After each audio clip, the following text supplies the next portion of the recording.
அண்டம் முழுதும் ஒன்றினுள் அடக்கம். அதுவே ஆனை முகமெனும் ஓங்கார விளக்கம். சுழலும் கோள்கள் அவன் சொல் கேட்கும். அவனை தொழுதால் போதும் நல்லதே நடக்கும்.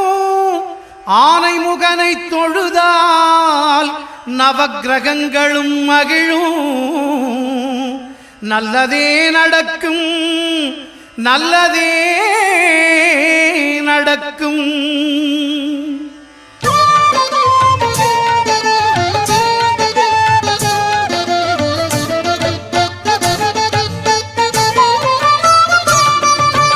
ஒன்பது கோளும் ஒன்றாய் காண